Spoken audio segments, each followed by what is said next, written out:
បាទសួស្តីបងប្អូនអរគ្នាគឺថ្ងៃនេះគឺខ្ញុំលើកយកវីដេអូមួយទៀតមកបង្ហាញបងប្អូនអរគ្នាដោយទីមួយយើងនិយាយពី how to insert that validation មានន័យថាទីមួយរបៀបបញ្ចូលការបរិច្ឆេទដោយប្រើ select ណាទីពីរ how to separate by day month and year អញ្ចឹងបន្ទាប់ពីយើងបញ្ចូលការបរិច្ឆេទហើយគឺយើងបំបែកការបរិច្ឆេទហ្នឹងទៅជាថ្ងៃឬក៏ខែឬក៏ឆ្នាំដែលបងប្អូនចង់បានណាទី3 how to insert checkbox តើតើនឹងការបញ្ចូល checkbox ដើម្បីគ្រីសដើម្បី tick ទី4 how to protect sheet and protect column របៀបការពារ sheet ហើយនិងការពារ column ចាក់សោបើយើងនិយាយឲ្យចំណា protect ការពារឬក៏ចាក់សោយើងនិយាយសាមញ្ញអូខេអញ្ចឹងកុំឲ្យខាតពេលយើងទៅសិក្សាជាមួយគ្នាអញ្ចឹងគឺបងប្អូនឃើញអានេះគឺជាការ insert date validation នេះកាលណាបងប្អូនចុចលើនឹង2ដងគឺវាឲ្យយើង select ការបរិច្ឆេទអញ្ចឹងណាអញ្ចឹងវានឹងបង្ហាញការបរិច្ឆេទកន្លែងនេះតាមថ្ងៃមួយដើម្បីឲ្យយើង select ដោយដែលបងប្អូនឃើញអញ្ចឹងឥឡូវគឺខ្ញុំលុបចេញសិនយើងធ្វើការ remove ចេញយកពាក្យ data ទី1ចូល data ទី2 data validation យើង remove all សិនឥឡូវយើង select មើលគឺវាលេងចេញហើយណាឥឡូវរបៀបដាក់ date validation ហ្នឹងគឺបងប្អូន select មក select all ក៏បាន select ពីណាទៅដល់ណាដែលបងប្អូនចង់ select ក៏បានដែរអញ្ចឹងឥឡូវខ្ញុំ select all ទៅហើយបងប្អូនយកនេះមើល data នេះខាងលើនេះណាចុចពាក្យ data មកបន្តមកទៀតគឺយក data validation ណាចុចលើនឹងមកហើយខាងស្ដាំនេះបងប្អូនឃើញនេះខាងស្ដាំនេះយក add rule បងប្អូនចុច add មកអូខេវា show បែបនេះហើយបន្តមកទៀតគឺបងប្អូននេះអានេះយើងយកពី A2 ទៅចាប់ពី A2 ទៅដោយសារ A1 វាជាចំណងជើង A2 ដល់ A959 អញ្ចឹងទៅណាហើយ criteria នេះគឺបងប្អូន select យកពាក្យថា is validate បងប្អូនចុចលើហ្នឹងមកណាអូខេអញ្ចឹង done តែប៉ុណ្្នឹងទេហើយបងប្អូនសាក select មើលអូខេអញ្ចឹងគឺយើង select បានធម្មតាហើយណាអានេះគឺរបៀបក្នុងការដាក់ការបរិច្ឆេទហើយមួយទៀតមកលេងមួយអីទៅលេងមួយទៅលើជីងនៅលើអីទួលគ្នាចាក់តាពេញហ្នឹងជឿវិញហ្នឹងអត់បាត់ឡើងអញ្ចឹងគឺបន្តទៀតគឺអានេះយើងបានបញ្ចូលហើយយើងបញ្ចូលការបរិច្ឆេទតាមថ្ងៃមួយដែលយើងចង់បានហើយគឺយើងនឹងធ្វើការបំបែកវាមកជាថ្ងៃឬក៏ខែកន្លែងនេះពេលបងប្អូនឃើញទេដល់ពេលដែលបងប្អូន select ទៅគឺវានឹង load show ជាខែកន្លែងនេះឲ្យយើងណាឥឡូវគឺខ្ញុំលុបចេញសិនឥឡូវគឺខ្ញុំចង់បានវាជាថ្ងៃជាថ្ងៃមុនថ្ងៃទីនិយាយណាស្មើ text ហើយបងប្អូន select មកលើ column ហ្នឹងមក comma សញ្ញាកូដ2ហើយបើសិនជាថ្ងៃគឺបងប្អូនវាយអក្សរ D 2ដងណា D 2ដងអាហ្នឹងមានវាសូយកតែថ្ងៃទីហ្នឹងមកទេថ្ងៃទី28នេះគឺវាយកតែថ្ងៃទី28មកទេ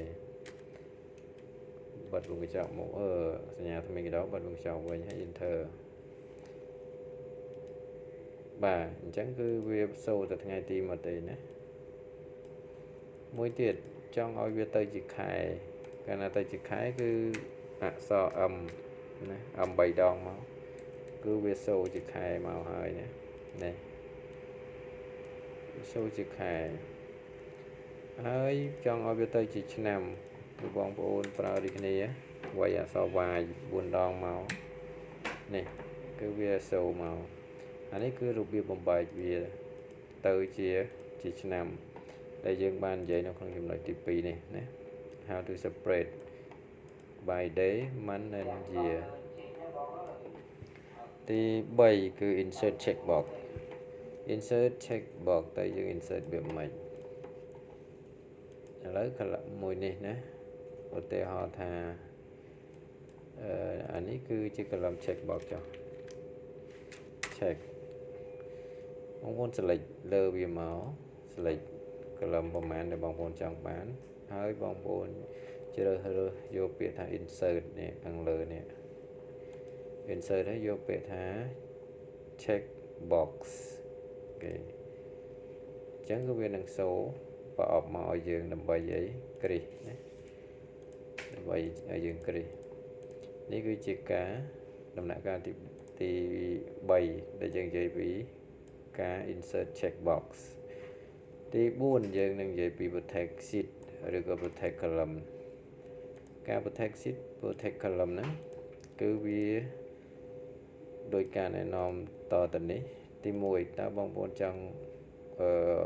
protect មក sheet ទាំងមូលឬក៏យ៉ាងម៉េចណាបើបងប្អូន protect sheet នឹងទាំងមូលអត់ឲ្យអ្នកណាអាចកែបានគឺបងប្អូនចុចខាងក្រោមនេះមកយកមកដាក់ឲ្យចំខាងក្រោមយក right click